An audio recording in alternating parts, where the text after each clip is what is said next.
Over the last few days, I have been in a very intense pressure cooker of thought processing.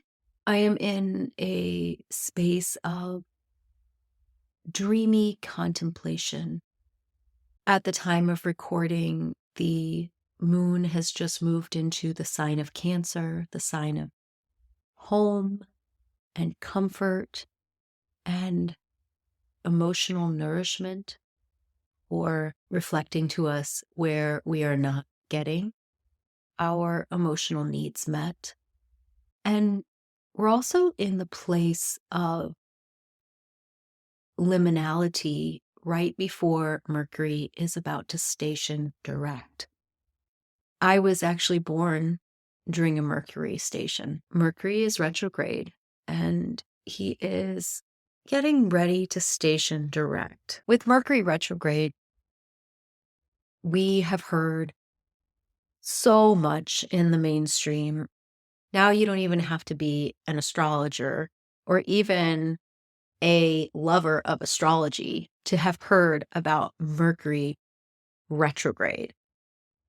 And there's all these ideas and fears and superstitions that are starting to become the norm around Mercury retrograde. But I want to go deeper than that. I want to talk about the beauty of Mercury retrograde and how we might work with it in this liminal moment where she is stationing. What I love about Mercury so much is that he's the only one that travels between the upper and lower, or rather, the higher realms and the underworld. He was known as the messenger. So, because of this job, he was allowed to go where others could not. And he was able to have a foot in both worlds. So, we're brought into that idea of liminality. What I love about the planetary cycles is that they reflect to us another way of being.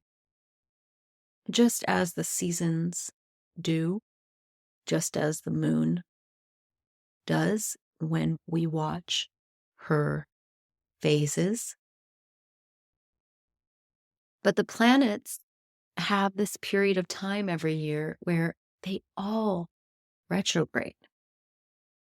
Not necessarily at the same time, but what I mean is that each planet goes through a retrograde period. Now, astronomers will poo-poo astrology because they will say, well, of course, there is no such thing as the planets going backwards. They're not really going backwards. It's just a visual appearance of going backward. But generally speaking, when the planets are retrograde, the reason they appear that way is because they are closest to us. They are the closest to us that they're going to be. And so, yes, when they come in that close relationship to us, then they have the appearance of going backwards. But what if we think about that more deeply for a moment? Planets that are retrograde are really closest to us. And this is when it's sort of like a pressure point is being pressed on at first, especially during those stationing periods. Those are the periods of time when they're getting ready to either go retrograde or direct, when they're getting ready to change direction. That is a station. And it's an extraordinary amount of pressure. It's like imagine you're going in a direction, you're going, 90 miles an hour, and all of a sudden you've got to stop and go the other way. And depending on the planetary body, some of those planets can station, meaning almost coming to a standstill for several days at a time because they are so large, their mass so great. So they take a while to move in the other direction. Now, Mercury is not of that family, of course. He is small, comparatively speaking. But he's one of the closest to us. He moves the fastest. And when he goes retrograde, he has something to say. Remember, he's the messenger. He goes retrograde usually about 3 times a year. And so, generally speaking, it's like life is just moving on forward. It is going in terms of thinking, thoughts, the mind, the activity, the mental activity, the to-do tasks, the research, and the transportation, and the day-to-day, and the details. These are all things under Mercury's belt. But every now and then, it's as if he says, hold up, wait a minute. We've been moving along life, business as usual. What if it's time to stop? What if it's time to have a think or a rethink? Remember that thing that you were contemplating back a couple of months ago? You forgot about it? Do you remember it now? Do you want to revisit it? Do you want to have a do-over in some area of your planning or speaking or writing? Do you want to rethink that piece you were working on? Do you want to change the dates for that project or that course? Mercury retrograde gives us an opportunity to stop and look back over where we've come from, not in an expanded reflection period like perhaps Jupiter invites us into with that, but more with that looking at the details, thinking the thoughts, mental processing. And has anybody been feeling like that?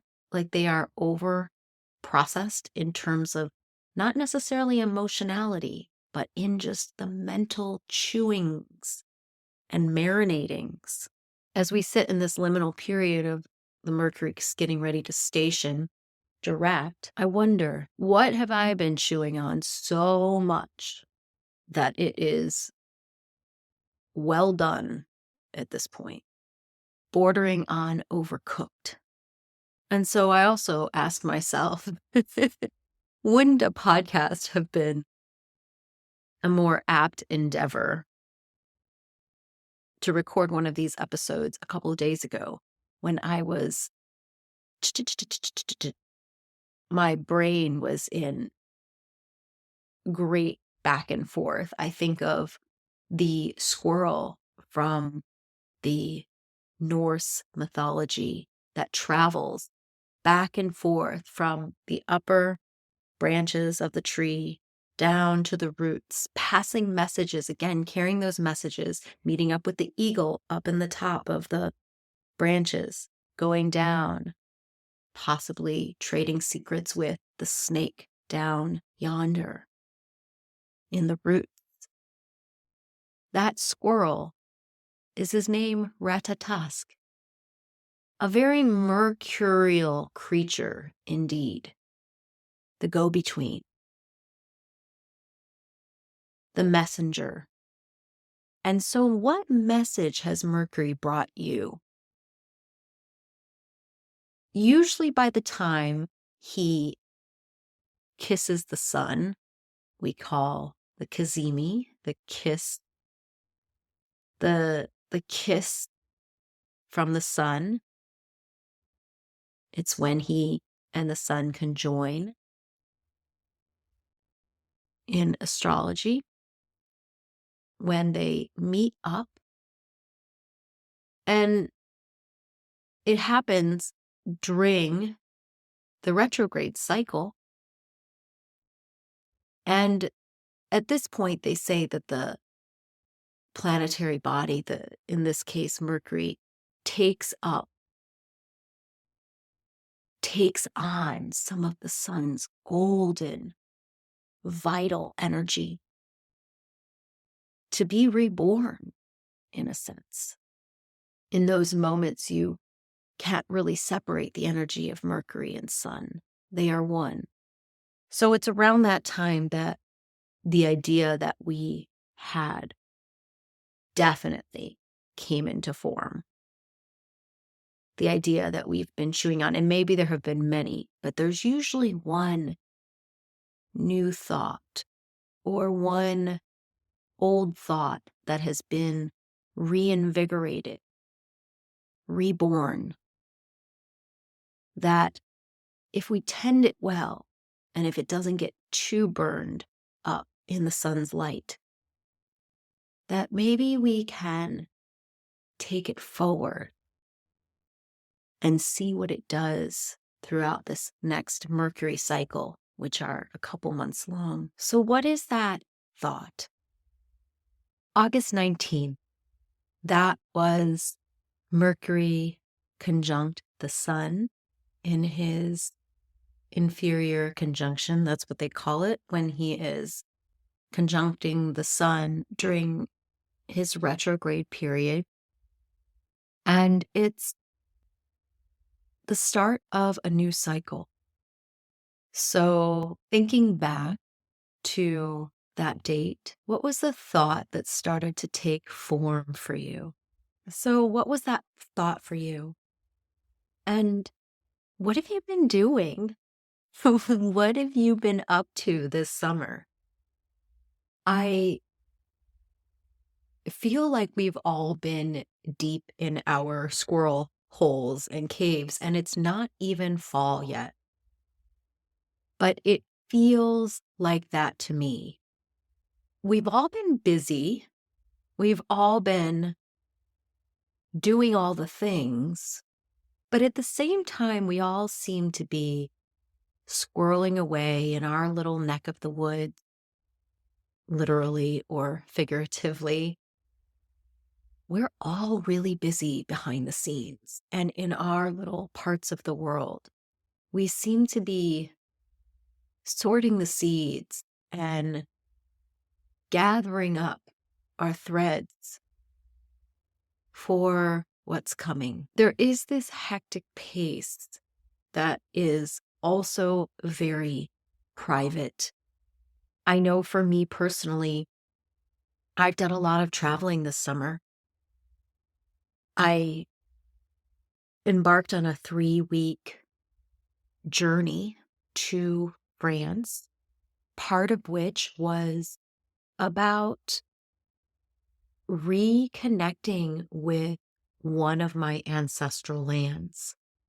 Because of the mutt nature of my blood, I actually have multiple ancestral lands. But this was an area of the world that I had not yet connected with. Of course, I have been in France, spent time in France, but I had spent a lot of time in the south of France before. And in Paris, of course, as one does. One who travels to France generally.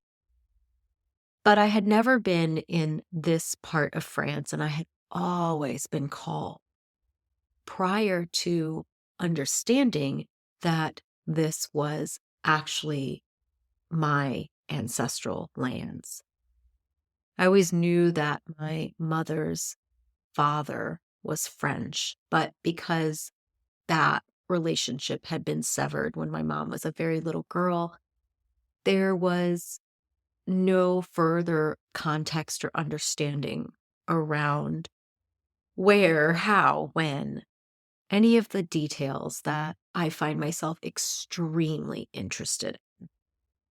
And so it wasn't until most recently, the last year or so, as I began a deep dive on that family line, that I started to trace back.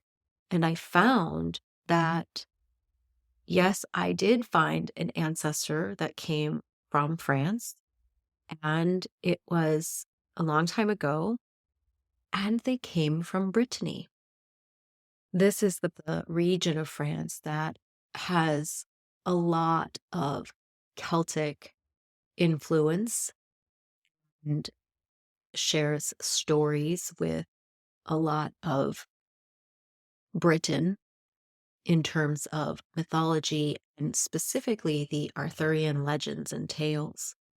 I had always wanted to go there. It's also where a lot of Neolithic sites are, in particular Karnak, which are the ancient stone alignments. And I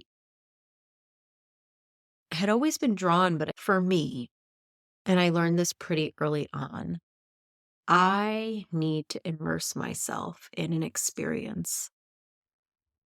I don't want to just visit France for 2 days and then bop over to Italy for 2 days and bop over to wherever, Thailand for 3 days as I'm passing through.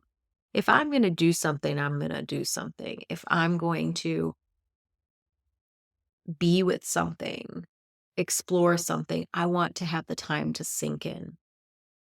That's not to say that upon a revisit, I can't have a more bite-sized experience. It's just that initially, the way that I like to travel, especially get to know a place, is I really want to sink in to the energetic, because I really find that for the first even week, you're really just getting your bearings. You're getting your bearings on the culture, the language, the customs, the overall energetic.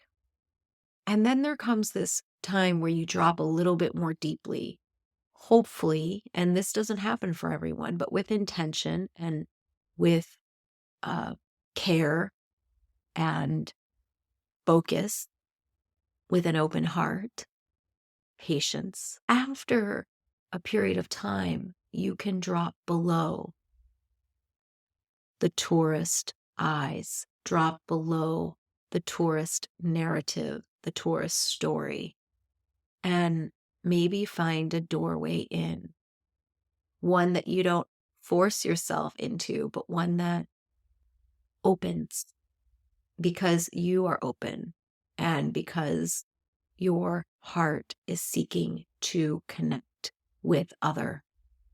And other could be other people, it could be land, and it could be the many beings that exist that are part of the unseen realm, but just as important, a part of the sacred ecology as any single one of us, any single one creature on this planetary body.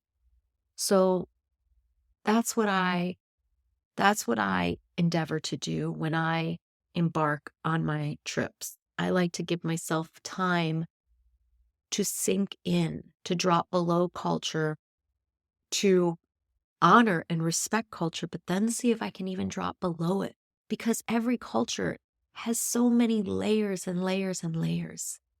And can we drop into the land itself, the story of the land, which is so vast and so filled with infinite story, medicine. And of course, as I make these journeys, I endeavor to go as one who knows nothing, meaning with a humble heart, as one who is willing to learn from the land, learn from its people, learn from the stories that engage me.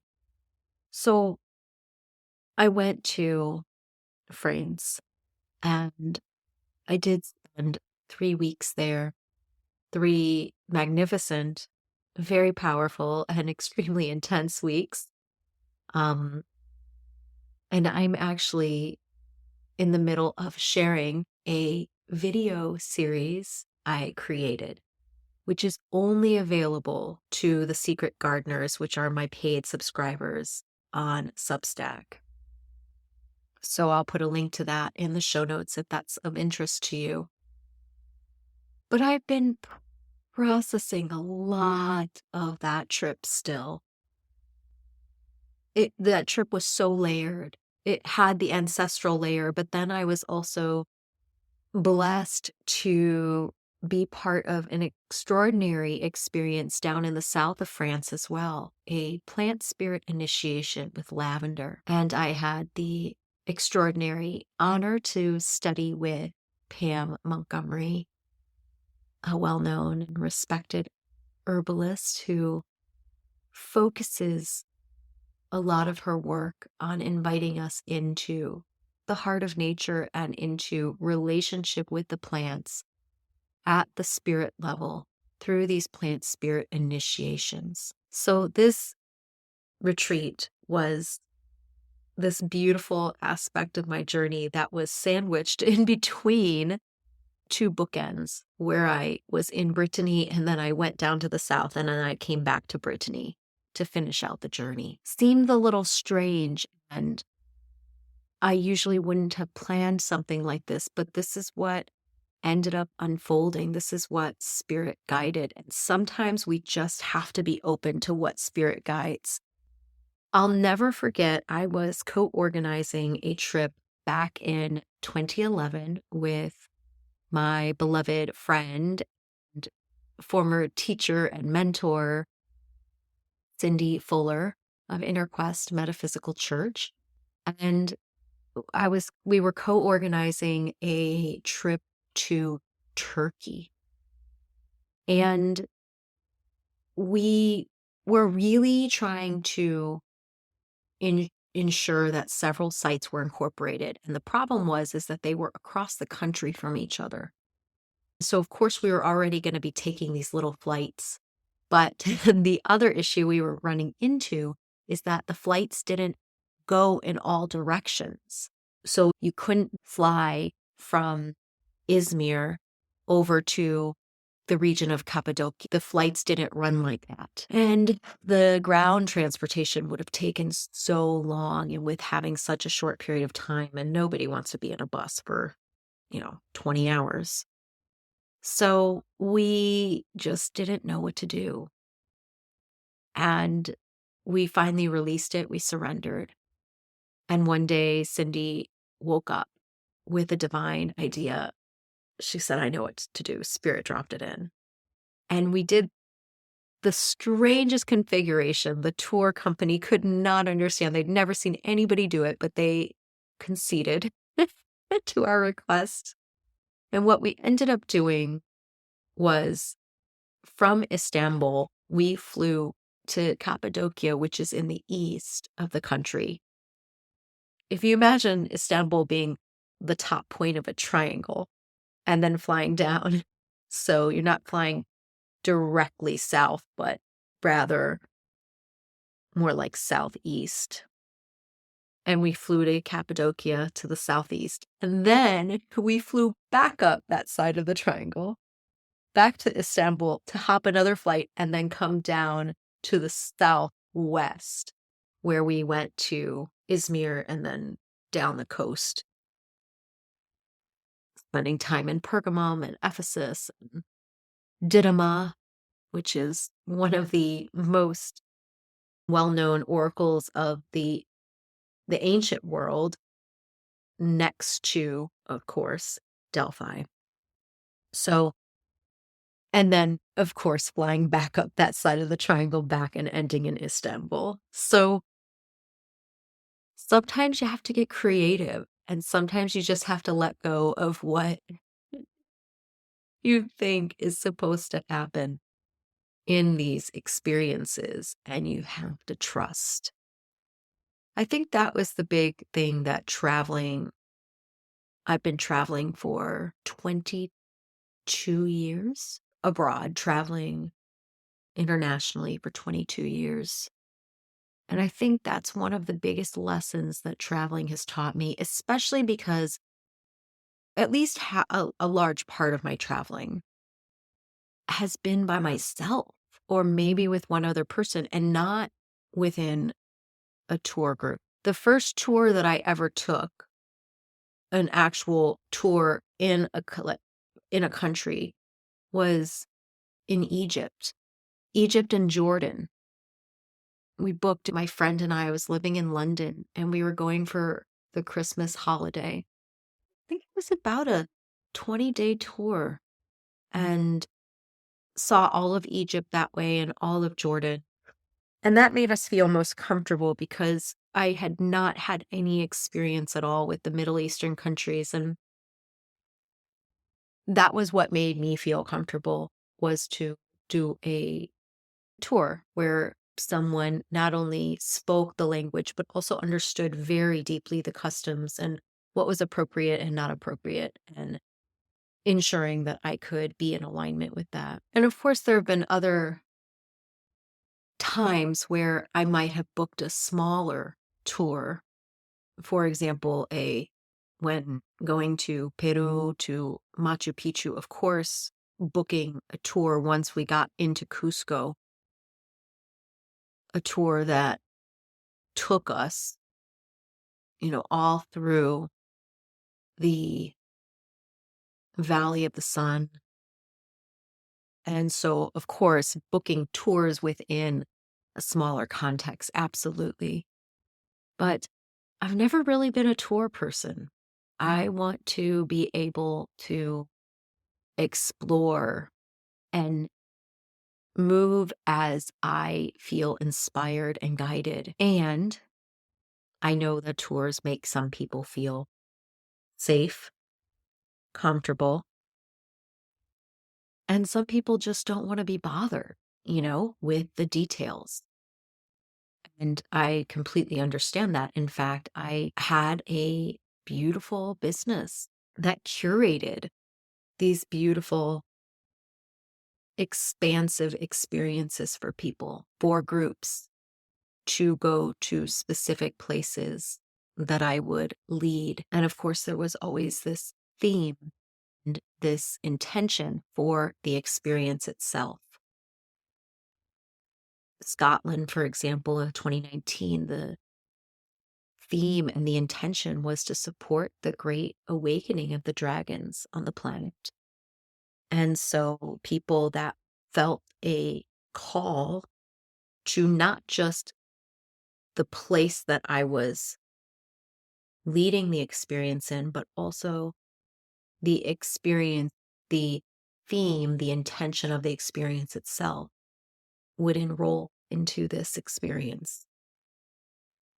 So I really appreciate the both and of this. But one thing that I do know is that because of the amount of travel that I've done, especially the travel I've done by myself, unstructured, it has invited me into a deeper trust, not just in myself, but in something greater than me, in the universe, in Great Spirit, in the sacred, mythic story that emanates from the heart of the planet, in the planet herself, trusting that I am in her field of light and protection, and so much of letting go.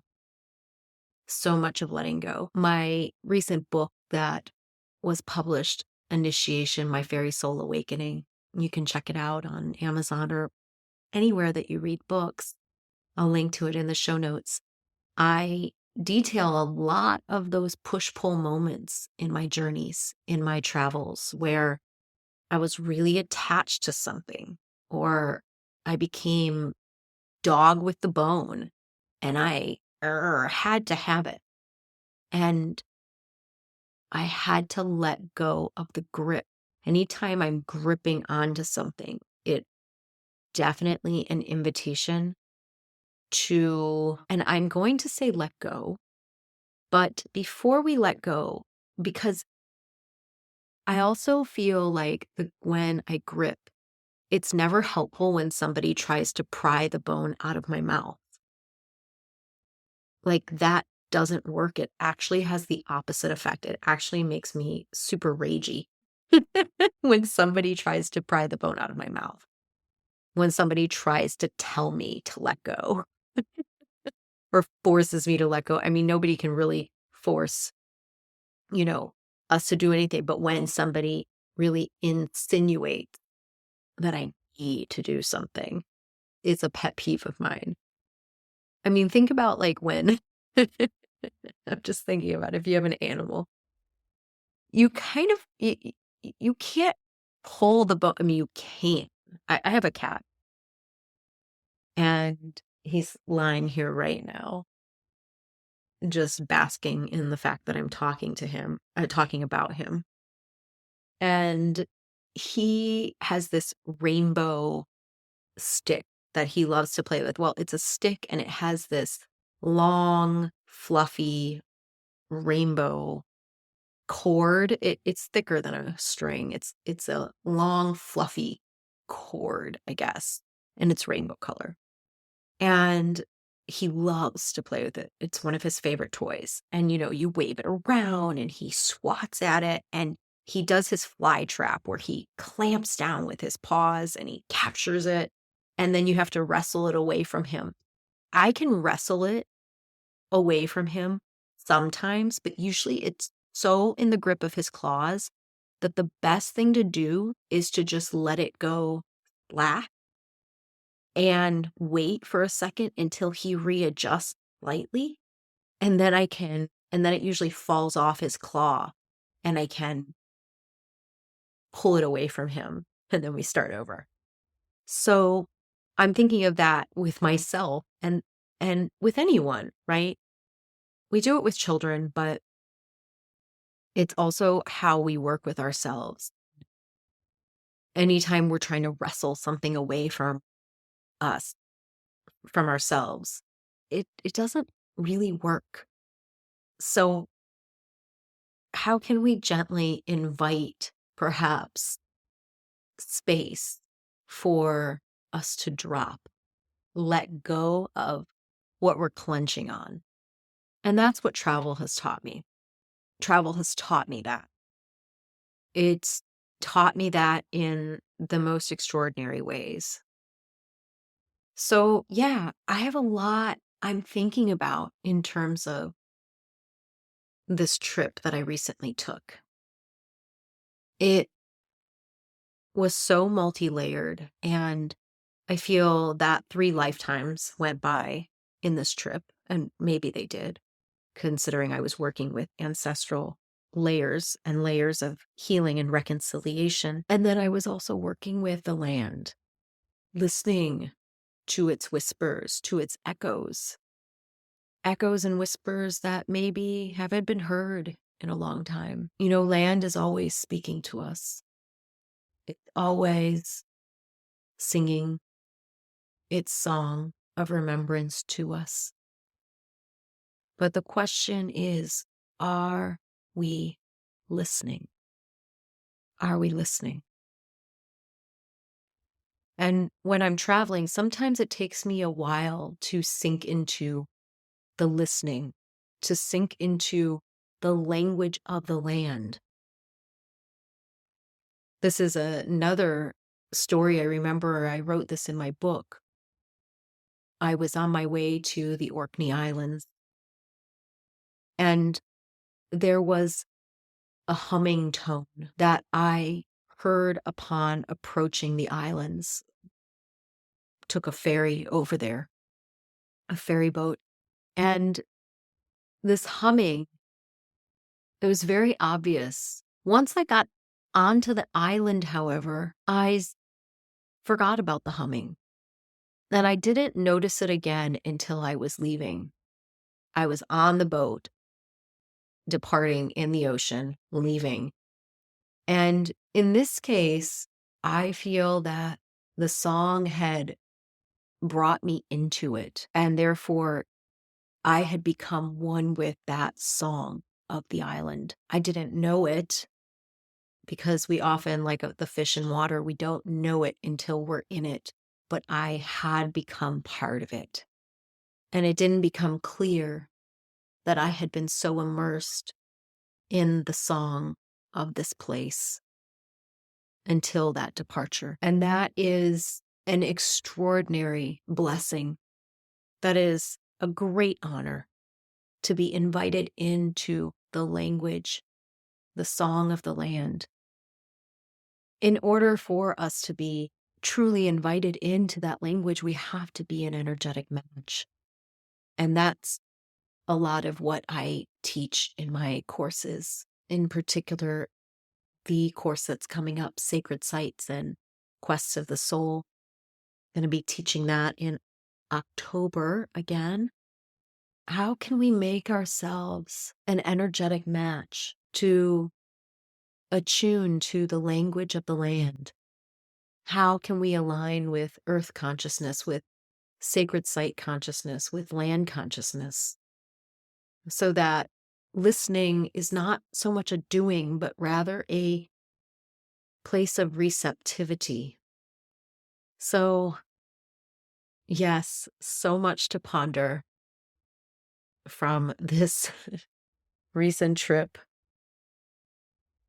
I don't know about you, but anytime I take one of these trips, there is oftentimes weeks that it will take me to integrate the experience. I'm going to experiment and see. I feel like however many weeks we were on the trip, so I was on the trip for 3 weeks.